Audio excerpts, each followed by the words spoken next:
राज्यातील व आपल्या भागातील नवनवीन घडामोडी पाहण्यासाठी लोकशाही महाराष्ट्र न्यूज चॅनलला सबस्क्राइब करा, लाईक करा, शेअर करा आणि कमेंट करा।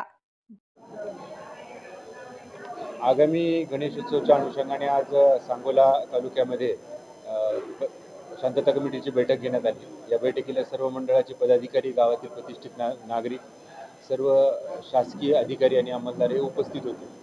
त्याच्यात गणेश मंडळांना ज्या सूचना देण्यात आल्या त्याच्यात त्यांनी मंडप कसा टाकावा, मंडप टाकत असताना रस्त्याची 1/3 बाजू त्यांनी वापरावी, 2/3 बाजू ही वाहतुकीसाठी मोकळी ठेवावी। सर्व प्रकारच्या ज्या परवानग्या आहेत त्या सर्व प्रकारच्या परवानग्या त्यांच्याकडून घेण्यात याव्या। त्यांनी स्वतः मूर्तीच्या सुरक्षिततेकरिता एक 24 तास रक्षक नेमावा, या प्रकारच्या सूचना त्यांना देण्यात आल्या। त्याचप्रमाणे जो आपला ध्वनी प्रदूषण कायदा आहे त्या ध्वनी प्रदूषण कायद्याने ज्या डेसिबलच्या मर्यादा घालून दिलेल्या आहेत त्या डेसिबलच्या मर्यादेच्या अनुषंगानेच योग्य तो त्यांच्याकडून साऊंडचा वापर होण्यात व्हावा, या प्रकारच्या सूचना त्यांना देण्यात आल्या। त्याचप्रमाणे त्यांनी सामाजिक उपक्रम हे त्यांच्याकडून घेण्यात यावे, ज्यात रक्तदान असेल, आरोग्य शिबिर असेल, हरित वारी हा आपला जो उपक्रम चालू आहे त्यात त्यांनी मोठ्या प्रमाणात सहभाग घ्यावा असे सुद्धा त्यांना सांगण्यात आले। यावर्षी आपण सांगोला पोलीस स्टेशनच्या अंतर्गत गणराया अवॉर्ड्स चालू केलेले आहेत।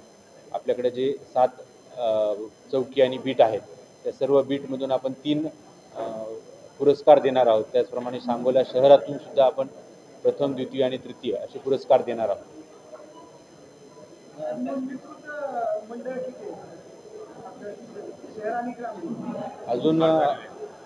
अजून मंडळांची नोंदणी चालू आहे। सध्या जी माहिती आहे त्यानुसार मला वाटतं 29 मंडळांनी आतापर्यंत नोंदणी केलेली आहे, पण अजूनही ती प्रोसेस चालू आहे। टोटल 270 मंडळांनी आतापर्यंत ॲप्लिकेशन केलेलं आहे।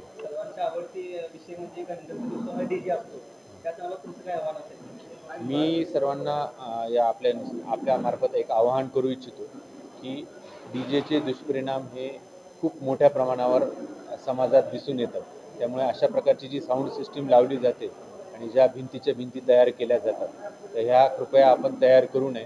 जे आपल्याला ध्वनी प्रदूषण कायद्याने जे लिमिट्स दिलेले आहेत त्या लिमिटच्या अंतर्गतच आपल्याला जी काही आपली साऊंड सिस्टीम आहे ती आपण वाजवावी आणि पारंपरिक वाद्य याला आपण प्रिफरन्स द्यावा आणि पारंपरिक वाद्य मोठ्या प्रमाणात आपण वापरावे। अजून आपली बैठक झालेली नाही, पण आपली बैठक आपण बोलवलेली आहे। आज पण आपण ते बोलवलेले होते। आता मला ती कल्पना नाही ती बैठकीला होते किंवा आजच्या बैठकीला होते ते। ह्याच्यात कसं आहे की 10 वाजेपर्यंत हा आपला रेग्युलर वेळ असतो, परंतु विसर्जनाच्या काही दिवशी महाराष्ट्र शासनाकडून आणि माननीय जिल्हाधिकारी महोदय यांच्याकडून वेळेमध्ये सूट दिलेली जाते। ती सूट जशी येईल त्याप्रमाणे ती आपल्याला सांगण्यात येईल।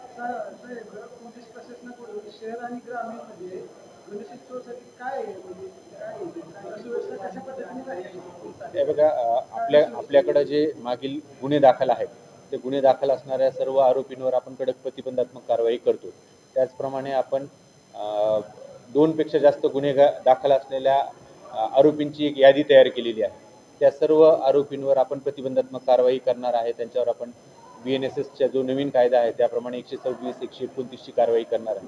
तसेच काही आपण ठराविक लोक आयडेंटिफाय केलेले आहेत की ज्यांनी आपल्याला यापूर्वी कधी त्रास दिलेला असेल तर त्या लोकांना आपण पूर्ण गणेश उत्सव आणि ईद ए मिलाद या काळामध्ये त्यांना आपण